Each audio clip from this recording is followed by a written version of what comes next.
तो 50 रुपीज जो है वो चार्जेस हैं। ये प्रोसीजर आप देखना चाहेंगे या ज्ञान है?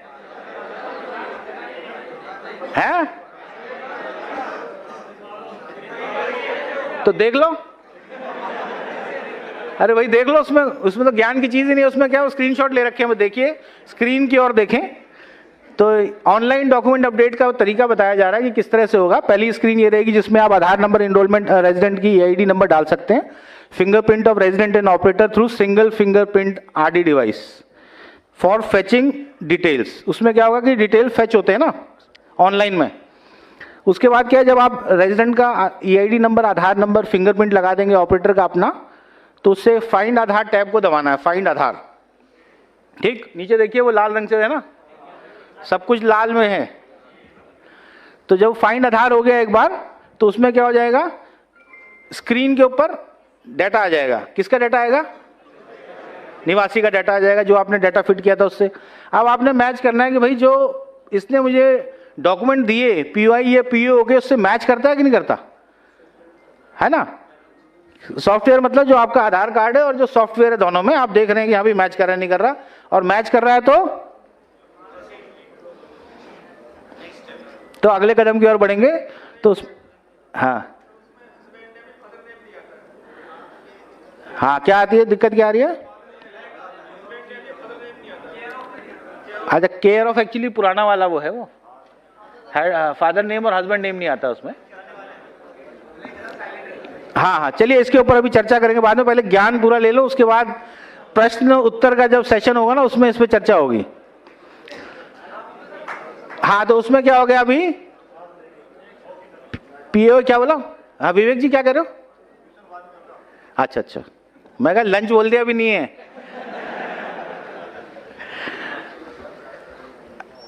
जब आपने एक बार मेल कर दिया पीओआई पीओ डॉक्यूमेंट, उसके बाद लाल रंग में क्या दिखाया उसने, नेक्स्ट टैब दबा दिया। अब आपने जो है वेरीफाई कर लिए डॉक्यूमेंट्स की, भैया ठीक है मिलते जुलते हैं। रेफरेंसेस विंडो ओपन, ऑपरेटर जो है स्कैन करेगा पीओआई पीओ डॉक्यूमेंट जो है, और उसके बाद नेक्स्ट टैब दबा देगा। स्कैनिंग करने के बाद और अटैच करने के बाद डॉक्यूमेंट जो है फोटोग्राफ की विंडो खींचेगी, तो या फोटो ले लेगा, और कोई भी रेजिडेंट का एक बायोमेट्रिक आइरिस एक ले लेगा, फिंगरप्रिंट एक ले लेगा, और क्लिक ऑन नेक्स्ट टैब। और उसके बाद जो रिव्यू विंडो आ जाएगी। रिव्यू में क्या होगा, आ जाएगा उसका data. Review window will showcase the verification details, operator to verify the resident details for final confirmation and click on confirm tab. Confirm दबा देगा ना। आफ्टर कंफर्मेशन ऑपरेटर के पास जो है उसकी बायोमेट्रिक अपनी लगा देगा, और verify biometric and then click on save. ठीक, और उसके बाद जब ये प्रोसेस डॉक्यूमेंट अपडेट का समाप्त हो जाएगा, तो उस पर स्क्रीन पे आ जाएगा कि generate declaration regional request captured successfully will be prompt on screen. Operator क्या करेगा, अपना click print receipt tab and then click on attach document tab for final submission. Print receipt और उसके बाद अटैच डॉक्यूमेंट फाइनल सबमिशन के लिए। और उसके बाद ऑपरेटर अटैच कर देगा रेजिडेंट की साइंड प्रिंट रिसीट और उसके साइंड इनरोलमेंट फॉर्म, और क्लिक कर देगा सेव टैब के ऊपर। ये सब कर रखा है ना, ऐसे क्यों देख रहे हो मेरी तरफ फिर। और फाइनली जो है उसके ऊपर अंत में क्या हो जाएगा, complete enrolment for completing the document update request successfully. पैसे तो मिल गए आपको यार, 85 रुपए है लेकिन जीएसटी मिला के। ईसीएमपी ऑफलाइन हाउ, आप देखिए ईसीएमपी ऑफलाइन भी है। ये हमने कौन सा तरीका देखा, ऑनलाइन, वैसे ही ऑफलाइन भी है। दोनों में अंतर क्या है, सिर्फ एक सिंगल फिंगर आरडी डिवाइस नहीं है, और दूसरा ऑनलाइन मोड में नहीं, तो आप रियल टाइम वेरिफिकेशन नहीं हो रहा डाटा का, हो रहा है नहीं हो रहा, दैट इज द डिफरेंस। तो ऑपरेटर इनरोलमेंट जो है वो लाइफ साइकिल चेंजेस में जाएगा, click on life cycle option में जाएगा और सिलेक्ट क्या करेगा, ऑफलाइन डॉक्यूमेंट अपडेट। वो देखिए दाई तरफ दिख रहा है, राइट हैंड साइड टॉप में। उसके बाद जो है फर्स्ट टैब में डेमोग्राफिक डिटेल्स, उसमें आधी है जो है आधार नंबर डाल देगा, उसका निवासी का नाम डाल देगा, जो उसकी फिजिकल कॉपी है उसके हिसाब से। और इसमें ध्यान ये रखना है कि इसमें कोई भी जो है नाम वगैरह चेंज नहीं होने वाला उसका आधार डेटाबेस में। उसके बाद रेफरेंसेस टैब जो है अपलोड, उसमें पीओआई पीओ डॉक्यूमेंट को कर दिया जाएगा। रेजिडेंट जो है अपना proof of identity, proof of address document देगा, किसमें, ओरिजिनल में फोटोकॉपी, ओरिजिनल में होना चाहिए। ठीक है। और उसके बाद आप दबाएंगे तो ड्रॉप डाउन मेनू में आ जाएगा कौन सा वाला डॉक्यूमेंट है, ठीक है ना। ड्राइविंग लाइसेंस से क्या है वो आपने उसको सेलेक्ट कर दिया, और उसके बाद स्कैन द रेजिडेंट के जो डॉक्यूमेंट आपने स्कैन कर दिए, नेम एड्रेस जो आधार कार्ड में थे।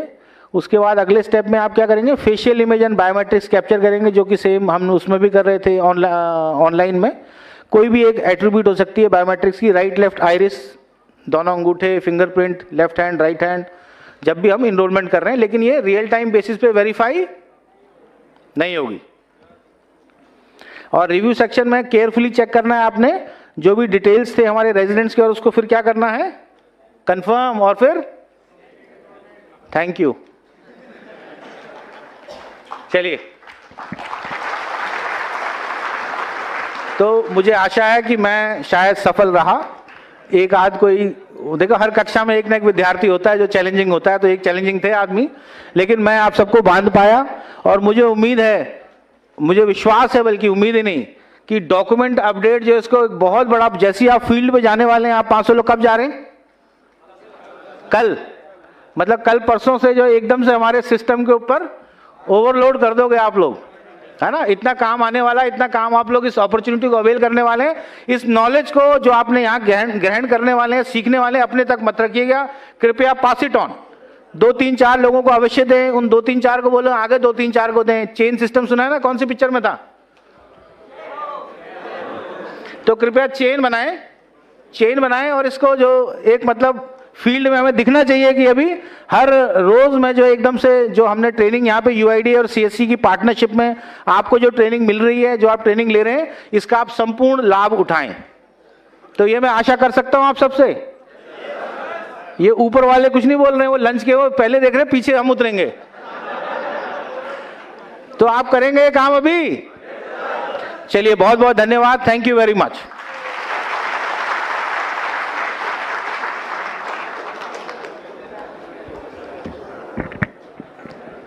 Thank you so much sir. एक नई ऊर्जा और जोश हमारे अंदर सर ने डाल दिया है, और जाके हम कोशिश करेंगे कि बहुत ही अच्छे नंबर्स और अच्छा काम करके दिखाएं। और जैसा सर बोल रहे थे, ट्रेनिंग से पहले हम लोग खाने ढक्कन नहीं खोलेंगे हम लोग, ठीक है, वो सीखने के बाद ही हम लोग उसकी शुरुआत करेंगे। तो कुछ और नए सेशंस के साथ कुछ और नई जानकारी लेंगे बिफोर द ब्रेक, ठीक है, तो ध्यान से सुनिएगा। तो एक बार फिर से मैं सर का धन्यवाद करता हूँ कि उन्होंने इतने अच्छे से हमें समझाया। अच्छा लगा, बात समझ में आई सबको। तो ये तालियां जो हैं, ये जो स्माइल है सभी लोगों के चेहरे पर, सर प्रूफ है कि आपकी बात उन तक पहुंची और ये जल्दी ही उनके काम में भी रिफ्लेक्ट होगा। Again thank you so much. तो चलिए आगे बढ़ते हैं। नेक्स्ट सेशन हम लोग बात करेंगे कि जो पेनल्टीज़ हैं इसमें, ये ध्यान से सुनिएगा।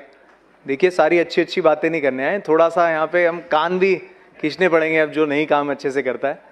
सो पेनल्टीज़ भी कुछ लगेंगे इसके ऊपर कि अगर काम ठीक से नहीं होता है, तो उसके ऊपर मैं रिक्वेस्ट करूंगा, हमारे साथ श्री RVN श्रीनिवास सर हैं, डायरेक्टर UIDAI से, उनसे मैं रिक्वेस्ट करूंगा कि उसके बारे में आपको ब्रीफ करें। इनफैक्ट इसके बाद उनकी टीम भी है प्रॉपर जो आपको और जानकारी देंगे इसके बारे में। Sir please.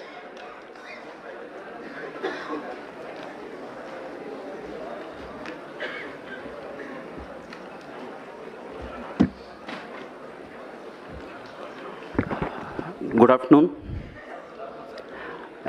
लंच के पहले ये बहुत टिपिकल समय है, जो नींद आती है, भूख लगती है, सुनने में कोई दिक्कत होती है, इसलिए हमने सोच पोच के पेनल्टीज़ की सेशन लगी हुई है अभी, क्योंकि जो भी नींद होते हैं ना वो उड़ जाती है एकदम। अभी तक रौटेला साहब और हमारा राकेश सिन्हा साहब बहुत अच्छी चीज़ बताया, और अभी मैं ये बोलना चाहता हूँ, there are 2 things I would like to flag. पहला क्या होता है कि ये डॉक्यूमेंट अपडेट प्रोजेक्ट में आप किसी प्रकार की स्टैंडर्ड सर्टिफिकेट मत लीजिए। Standard certificate is not accepted for document update project. ये डॉक्यूमेंट अपडेट प्रोजेक्ट हम इसीलिए कर रहे हैं कि जिसका पुरानी डॉक्यूमेंट्स हमारे पास नहीं है, अगर वहाँ भी हम स्टैंडर्ड सर्टिफिकेट अप्रूव करेंगे तो गलत बात है, उसका पर्यवसान बहुत कठिन होता है। तो इसीलिए कोई भी डॉक्यूमेंट अपडेट प्रोजेक्ट में आप स्टैंडर्ड सर्टिफिकेट मत लीजिए, पॉइंट नंबर 1। पॉइंट नंबर 2, अभी UIDAI हेडक्वार्टर्स ने बहुत सारा प्रेजेंटेशंस बन चुके हैं आपके लिए, सारी ट्रेनर्स के लिए, सारी ऑपरेटर्स के लिए। उसमें 8 प्रेजेंटेशंस है, उसमें 2 प्रेजेंटेशंस ऑलरेडी सिन्हा जी और राउटेला जी कवर कर लिया है। फर्स्ट प्रेजेंटेशन है एनरोलमेंट ऑपरेटर, मतलब एक एनरोलमेंट ऑपरेटर किस तरह के एनरोलमेंट करना है, उसमें क्या क्या देखना पड़ती है। लोग क्या होते हैं ना, छोटे मोटे गलती है सर इसमें, क्या गलती, वो छोटे मोटे गलती आपके लिए हो सकता है अगर, मगर वो छोटे मोटे गलती हमारे लिए बहुत बड़ा बन सकती है। उसके ऊपर आप सब लोग कभी कभी बोलते हैं सर हमारा सस्पेंशन हो गया है, DOE 1 में हो गया है, DOE 2 में हो गया है, बायोमेट्रिक एरर में हो गया। आपको ये सब पता होना चाहिए आपका गलती कितना छोटा है और कितना बड़ा है। इसके ऊपर एक प्रेजेंटेशन है। सेकेंड थिंग, कुछ लोग पूछ रहे हैं कि सर नाम में चेंज करने पर भी रिजेक्ट हो रहा है। अगर मेरा नाम श्रीनिवास है, मैं अजय कुमार बनना चाहता हूँ, ये गलत बात है। वो अजय कुमार बन के क्या कर रहा है आपको मालूम है? वो किसी दूसरे के प्रॉपर्टी को भी लेके जा रहा है।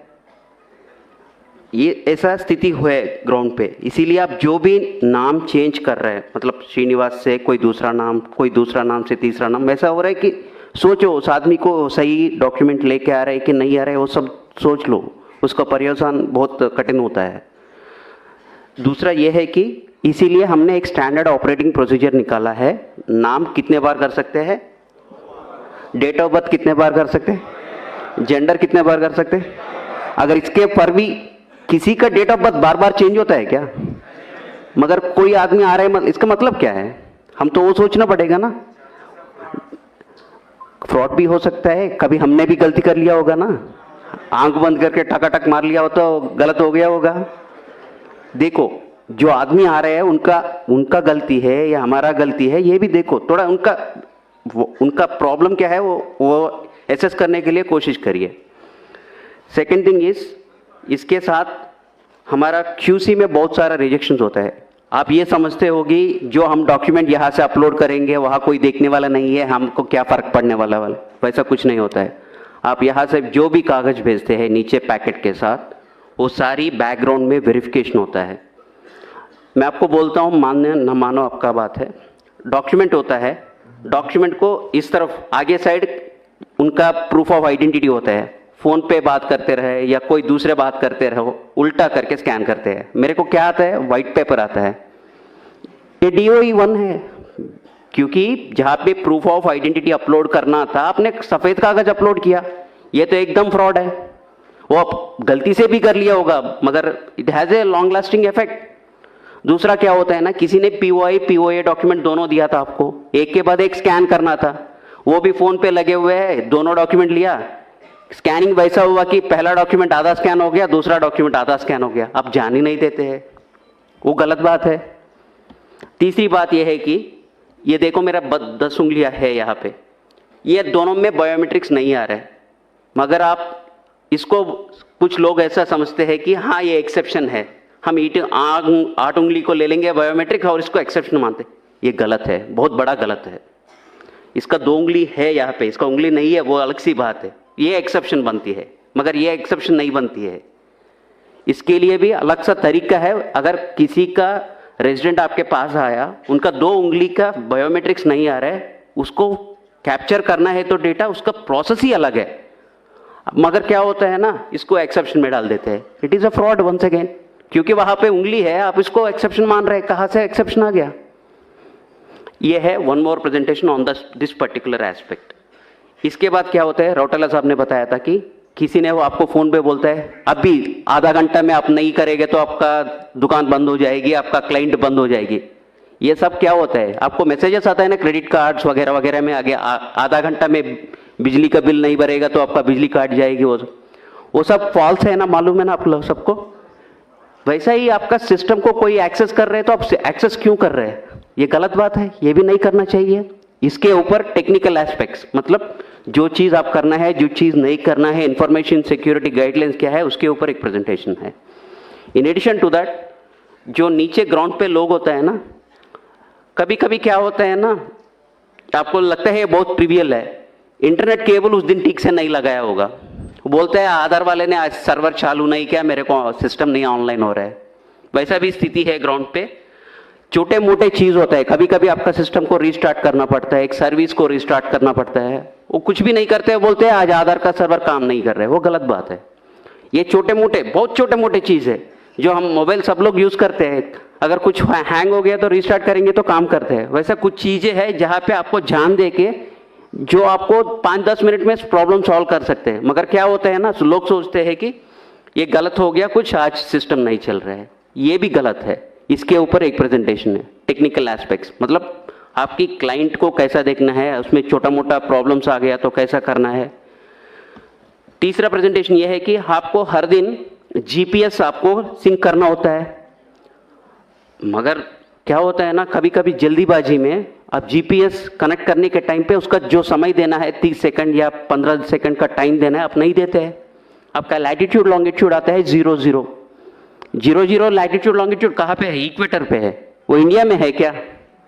जो उस दिन आपने मान लो 300 पैकेट्स कर लिया, 200 पैकेट्स कर लिया, सब खराब हो गया क्योंकि ये इंडिया में नहीं हुआ है। हमको ये मानता है कि हमारा इंडिया का लैटिट्यूड लॉन्गिट्यूड आएगा तो हम प्रोसेस करेंगे, मगर आप 00 लैटिट्यूड लॉन्गिट्यूड ले ले या कोई दूसरे जगह का लैटिट्यूड लॉन्गिट्यूड, ये सब क्या होता है ना, जल्दबाज में होता है। ऐसा काम बंद करिए। थोड़ा सा 2-3 मिनट का आप टाइम दे दिया तो, सब लोग ऐसा नहीं कर रहे, 1% 2% ही लोग करते हैं वैसा, वो भी जानबूझ के नहीं करते हैं। जहाँ पे टेक्निकल एस्पेक्ट्स पे ध्यान देना है वो नहीं देगा तो ये सब छोटा मोटा एरर्स होता है। ये आपके लिए भी कष्ट है, जो आपके पास काम करने के लिए आया था उसका भी कष्ट है। ये बोलेगा अगर इसके शॉप में जाएंगे तो कभी भी मेरा आधार नहीं आता है, ये भी फैला जाता है तो आपके पास कोई भी नहीं आता है। देखो छोटा सा चीज कितना महंगाई पड़ जाएगी। Now coming back to our original presentation, मैंने इतना सारा बोल दिया, मैंने DOE1 एरर, नाम क्यों नहीं चेंज करना है, जेंडर क्यों नहीं चेंज करना है। कभी कभी क्या होता है ना, आपको मालूम है उसने गलत डॉक्यूमेंट लाया हुआ है, वो बोलता है जबरदस्ती करता है आपके ऊपर, ये डॉक्यूमेंट अपलोड करो, आप करते हैं, मगर अगर वो आदमी सही नहीं है तो उसका क्या होता है, उसका रिपरकशन ज़्यादा होता है, आपको देखना पड़ेगा इसको, देख कैसे होगा। उस स्थिति में क्या क्या कंप्लेन, अगर जानबूझ के किया या आपने जबरदस्ती में किया, अगर कहीं वैसा गलती काम हो गया तो व्हाट इज द रिपरकशंस, मतलब आपके ऊपर क्या क्या पड़ सकता है। ये डराने के बात नहीं है, आपको ये सब मालूम होना चाहिए। शायद अभी तक आपको किसी ने बताया नहीं होगा, इसलिए हम बता रहे हैं। हमारा ये उद्देश्य है कि आप सबको ट्रेनिंग होना चाहिए, ये ट्रेनिंग के पार्ट है, या किसी को डराने का या घबराने का बात नहीं है, वैसा मत सोचिए। अगर आप आधार सिस्टम में काम कर रहे हैं, 3 acts are applicable. First is Aadhaar act, second is IPC Indian penal code, third is information technology act. ये तीनों एक्ट के ऊपर FIR डाल सकते हैं अगर गलती बहुत बड़ा है तो। ये किस तरफ का गलती हो सकते हैं? पहला वाले अनऑथराइज्ड ऑपरेटर, अगर किसी सेंटर पे, आधार सेंटर पे आपका बॉस बाहर जाते हुए आपको गम्मी फिंगर दे के जाते हैं, वो यूज करते पकड़े गए तो section 36 and 42 of Aadhaar act, section 66 of IT act, section 419, 420, 468, 471 IPCR चालू हो सकता है। ये इसके कुल मिला के 14 साल हो सकता है। तो ये ऐसा कभी सोचना मत, मतलब अगर किसी ने भी आपको बोलेगा अरे यार मैं भाई 1 घंटा के लिए बाहर रहा हूँ, ये गम्मी फिंगर ले लो, काम करो, मना कर लो, बिल्कुल मना कर लो, वैसा काम बिल्कुल ही नहीं करना है, सोचना भी नहीं है। आपको कभी कभी क्या होता है ना, आपको CSC सेंटर होता है कई सेंटर पे, उस दिन घर में कुछ शादी है, कुछ काम है, क्या करते हैं, हाँ यार सिस्टम लेके घर में करेंगे, क्या फर्क पड़ेगा। हमको सब पता चलता है आपका सिस्टम कहाँ होना है। आप सुबह सुबह GPS सिंक करते हैं ना, तब मेरे को पता चलता है आपका सिस्टम कहाँ पे है। वो सिस्टम से मैं सोचता हूँ ये यहाँ पे है या कहीं दूसरा जगह काम कर रहे हैं, मतलब जहाँ पे आप काम करना चाहिए वही काम करना है। अगर सिस्टम लेके घर में करो या राजस्थान ऑपरेटर जाके दिल्ली में काम करो, दिल्ली वाले जाके जम्मू कश्मीर का काम करो, वैसा नहीं करना चाहिए। अगर उस तरह का काम करेगा तो फिर से उसके ऊपर ये सारी सेक्शंस चालू हो सकता है, ये सब मत करना है। Next one is ECMP client operator compromised. ये देखो अभी बोल रहा हूं मैं, आप किसी को आपका रिमोट डेस्क दे दिया, आपने आपका सिस्टम को कॉपी कर लिया, इसमें आपको कोई दोष नहीं है, गलती नहीं है, मगर क्या हो गया, आप उसका पार्टी बन गया।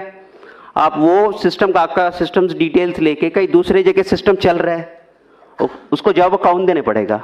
आप लोगों को ही देना पड़ेगा। किसने बोला आपको देने को? आपने उस समय क्यों नहीं सोचा था ये सिस्टम देना है, ये सही आदमी है, गलत आदमी है, कौन है, सोचना पड़ेगा ना उस वक्त। वो भी नहीं करेगा तो भी उसके ऊपर भी इतना सारा सेक्शंस लागू हो जाएगा। अगर आपके पास बहुत लोग आते हैं, किसी ने, मैं आपके पास आया था, मैं अपना POA डॉक्यूमेंट्स आपको दिया था, आपने मेरा आधार पैकेट बनवाया था। अगर आप उस समय एक एक्स्ट्रा जेरॉक्स कॉपी निकला, या किसी को आपकी पास जो भी रेजिडेंट्स आ रहे हैं उसका आइडेंटिटी इंफॉर्मेशन किसी दूसरे के साथ शेयर कर लिया, वो बहुत बड़ा गलत है, वैसा मत करिए। Section 37 of Aadhaar act is applicable in such case. मतलब आपके पास कोई भी आ रहा है आदमी, उनका जो भी डिटेल्स है, वो पर्सनल डिटेल्स है या एड्रेस डिटेल है, जो कुछ भी है वो किसी के साथ नहीं शेयर करना है किसी भी स्थिति में। वो RO पूछेगा, RO को बोलना पड़ेगा, इसके मतलब नहीं है RO को नहीं बोलेंगे, नहीं। जब इंक्वायरी आएगा RO को बोलना ही पड़ेगा। मतलब आपस में किसी दूसरे के साथ वो किसी का डिटेल्स नहीं शेयर करना है। अभी तक सर ने बताया कि फोन करेंगे हम, अगर 5 लोग बोलेगा कि हाँ ये ज़्यादा चार्ज कर रहे हैं, हाँ हो जाएगा, डिसएसोसिएशन हो जाएगा, सस्पेंशन हो जाएगा, फिनेंशियल पेनल्टीज लग जाएगी। ये सब क्यों करना है? जब आपको सरकार ने नोटिफाई किया था इतना ही पैसा लेना है, उतना ही पैसा ले लीजिए ना। अगर एक भी रुपए ज़्यादा ले लिया उसके पर्यवसान के ऊपर, ये देखो section 42 of the Aadhaar act will be applicable on that.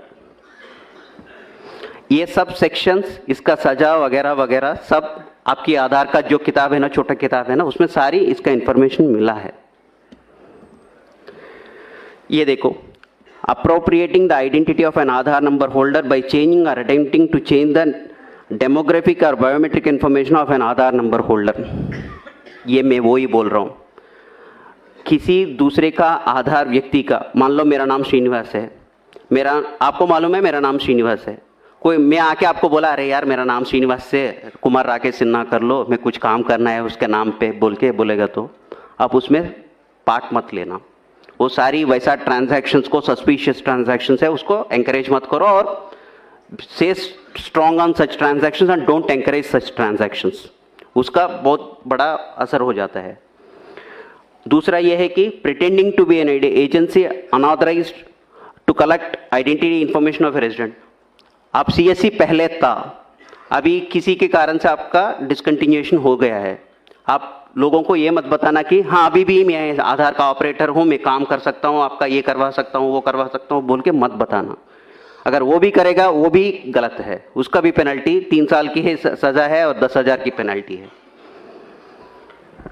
और दूसरा ये है कि intentionally transmitting information collected during enrolment authentication to unauthorized person.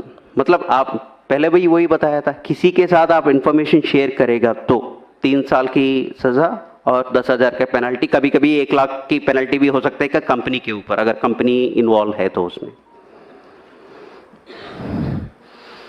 ये unauthorized access to central identity data repository, मतलब कोई दूसरा की तरफ से कंप्यूटर के साथ कोई सॉफ्टवेयर, डुप्लीकेट सॉफ्टवेयर यूज करके जो भी करेगा वो सब ऑलरेडी एक्ट में इंक्लूडेड है। अगर कोई भी इसमें जानबूझ के या गलती से भी आप इसमें इन्वॉल्व हो गया तो इसका पर्यवसान बहुत अलग सा है। इसलिए अब जो भी इंटेंशनली और intentionally don't get involve in that activities. अगर जो भी टैंपरिंग ऑफ डेटा करना चाहते हैं, मतलब डेट ऑफ बर्थ मेरा है 2005, मैं आपको बोलता हूँ 2010 करवा लो भाई, अगर वो कुछ प्रोसेस में कुछ करना शुरू कर लिया, वो भी बड़ा imprisonment up to 10 years in such cases, वो वैसा मत करिए। Unauthorized use of identity information of an individual by requesting entity और offline verification, ये क्या है ना, कभी कभी सर ने सुबह बताया था ना, एक आइडेंटिटी कैसा पता होना चाहिए, QR कोड स्कैन करने से उनका आइडेंटिटी पता चलेगा। आप QR कोड स्कैन करके कोई दूसरे वाले को ये मत बताना इनका इन्फॉर्मेशन डिटेल्स क्या है, जिसका चाहिए वो करेगा, आपका नहीं है, जिम्मेदारी नहीं है वो। Failing to comply with requirements of the Aadhaar act, मतलब CSC के ऊपर आपके बहुत जिम्मेदारी है, आप CSC के लिए काम कर रहे हैं, मतलब इसके आपके ऊपर भी बहुत सारे जिम्मेदारियां हैं। आप अगर वो कंप्लाई ना करेगा तो उसके ऊपर भी पेनल्टीज होता है। In addition of all these things, कोई भी तरफ का एक्सप्लिसिटली नहीं डिफाइन किया हुआ है, कोई भी गलतियां है जिसमें एक्शन करना है उसका भी इम्प्रिजनमेंट पनिशमेंट है। ये आपको सबको पता होना चाहिए, क्योंकि इतना बड़ा प्रोजेक्ट कर रहा है, इसमें कष्ट भी होते हैं और हमारा इसके लाभ भी होते हैं। लाभ हम सबको मालूम है, कष्ट और नष्ट भी सबको मालूम होने से क्या होता है, हम ठीक से काम कर पाएंगे। जो हम सोचते हैं छोटे मोटे गलतियां हैं वो छोटे मोटे नहीं होते हैं, उसका असर बहुत अलग सा होता है। अब तक तो मैं आधार एक्ट का पेनल्टीज बताया था, आधार एक्ट के साथ आईपीसी पेनल्टीज भी चालू होता है कभी कभी। पनिशमेंट फॉर क्रिमिनल कॉन्स्पिरेसी, अगर किसी ने स्टैंडर्ड सर्टिफिकेट दुकानदार वाले से ये करके, हाँ वहाँ जाके स्टैंडर्ड सर्टिफिकेट लेके आइए आपका आधार अपडेट बन जाएगी बोलेगा, वैसा एंकरेज करेगा तो वो भी अलग सी बात है। Whomsoever is party to criminal conspiracy to commit an official offense punishable with death or rigorous imprisonment, कुछ भी हो सकता है। जब पढ़ लीजिए, अंग्रेजी पढ़ लीजिए, ये सब इंटरनेट में भी आपको मिलता है। आपको बस ध्यान देना है, अगर इसके ऊपर आप गलती करेंगे तो उसका पर्यवसान क्या होता है। Section 419 punishment for cheating by personation, अगर आप किसी का नाम लेके जाके आधार में अपना डिटेल्स अपडेट करके, मैं वही बोल रहा हूँ ना, मैं श्रीनिवास हूँ, राकेश कुमार सिन्हा बनना चाहता हूँ, वो चीटिंग है। अगर वो भी आप भी जानबूझ के या बिना जानबूझ के भी आप उसमें शामिल हो गया, उसका पर्यवसान सीरियस होता है। 420 ये सबको मालूम है, 420 का केस क्या होता है, गलती जो भी किस तरफ की भी गलती करेगा तो वो 420 में आता है। 467 फोर्जरी ऑफ वैल्यूएबल सिक्योरिटी, मतलब आप फोर्जरी करो या डॉक्यूमेंट को, कुछ लोग क्या कर रहे हैं कि जब आशीष हमारा क्यूसी मैनेजर वो यहाँ पे है, लंच के बाद वो एक क्यूसी के ऊपर कौन सी एरर्स होती है वो सब बताते हैं। वो आपके पास बर्थ सर्टिफिकेट लगे एक आदमी आता है, मगर बर्थ सर्टिफिकेट में डेट ऑफ बर्थ में व्हाइटनर लगा के डेट ऑफ बर्थ चेंज किया है, मतलब डॉक्यूमेंट इज टैम्पर्ड। उस डॉक्यूमेंट को एक्सेप्ट ही नहीं करना चाहिए था, मगर लोग देखते ही नहीं है, जान नहीं देते हैं, वो स्कैन करके अपलोड करते हैं, वो DOE 1 में आते हैं। मतलब जो गलती कर रहे हैं उनके साथ आप उनको सहायता कर रहे हो, क्योंकि डॉक्यूमेंट में जब व्हाइटनर लगा के डेट ऑफ बर्थ और नाम चेंज किया हुआ है, आप उस डॉक्यूमेंट को क्यों एक्सेप्ट कर रहे हैं? एक्सेप्ट नहीं करना चाहिए था। ये भी 468 वही है, forgery, the intention of the forgery is for cheating, उसके लिए पनिशमेंट है। 471 यूजिंग ए जेन्युइन फोर्ज्ड डॉक्यूमेंट और इलेक्ट्रॉनिक रिकॉर्ड, मतलब आपको ये मालूम है ये जेन्युइन रिकॉर्ड नहीं है, फिर भी आप यूज कर रहे हैं इसको आधार जनरेट करने के लिए। सर ने बताया था ना सुबह 11% आपका रिजेक्शन हो रहा है, मतलब आप 10 लाख ट्रांजैक्शन कर रहे हैं, उसमें 1,10,000 ट्रांजैक्शन आर गेटिंग रिजेक्टेड, उसमें 9% of the documents are rejected for want of the proper documents, list of applicable documents. आप लिस्ट ऑफ एप्लीकेबल डॉक्यूमेंट्स से नहीं करते हो, कोई दूसरा डॉक्यूमेंट लेके करते हो, that is a serious offence. In addition to that, जो मैंने बोला था ना, वो white paper scanning, dual scanning of 2 papers एक साथ, जो टैम्पर्ड डॉक्यूमेंट, कभी कभी नाम में गेजेट नोटिफिकेशन भी एडिटिंग कर रहे हैं एडोब फोटोशॉप के साथ। अगर कोई भी आपके पास गेजेट नोटिफिकेशन लेके आ रहे हैं, आप देख लो वो सही है कि नहीं है, क्योंकि लोग उसके भी फोटोशॉपिंग करके आ रहे हैं।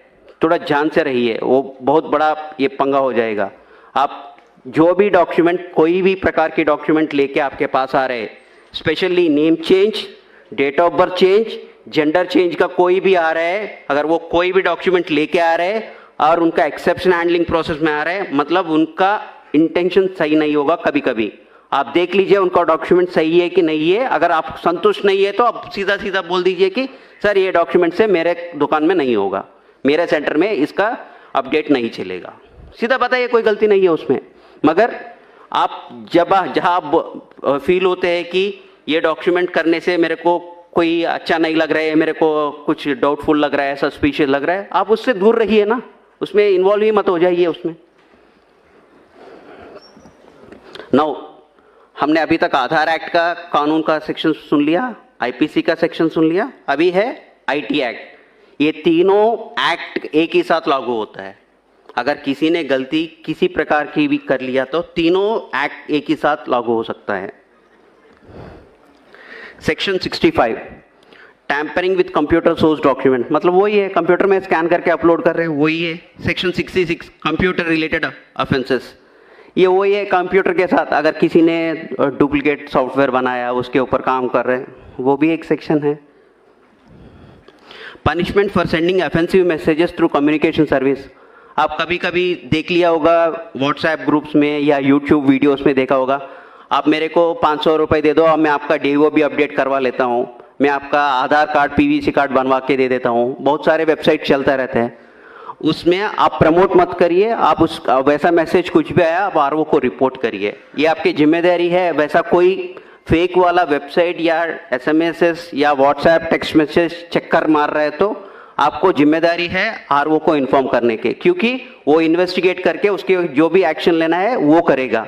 जब तक आप नहीं बताएगा तो, क्योंकि हमको भी सारी चीज़ें नहीं मालूम पड़ता है, आपका जिम्मेदारी भी है, हमको बताना है ऐसा काम चल रहा है सर, इसको थोड़ा देख लीजिए सर, ये डाउटफुल केस है। This is one more section. Another section is 66B, punishment for dishonestly receiving stolen computer और कम्युनिकेशन डिवाइस। अगर किसी ने आपको बोला है कि आधार किट, आपको मालूम है आधार किट जिम में मिलता है, अगर किसी ने आधार किट कहीं दूसरे जगह से लेके आपको बोल रहे कि ये 1 लाख का किट है, मैं आपको 10,000 में दूंगा, लेके काम कर लो, मत करो वैसा, वो भी इसमें पड़ सकता है। Section 66C, punishment for identity theft. मैं वही बोल रहा हूँ ना, श्रीनिवास बन गया अजय कुमार, वो तो अलग सी अब आइडेंटिटी थेफ्ट की बात है। वो मेरा आइडेंटिटी बदल रहा हूँ, किसी का आइडेंटिटी लेके किसी को दूसरे को दे रहा हूँ, कोई डेथ पर्सन का आइडेंटिटी लेके कोई दूसरे को दे रहा हूँ, ये सब थोड़ा देखना पड़ेगा। Punishment for cheating by impersonation using computer source, बस वही है, कोई कंप्यूटर का डॉक्यूमेंट लेके, कंप्यूटर के हिस्सा लेके हमने किसी का आइडेंटिटी चेंज करने का, बदलाव करने का कोशिश किया तो that is a very punishable, seriously punishable offence. बस इतना ही है। आप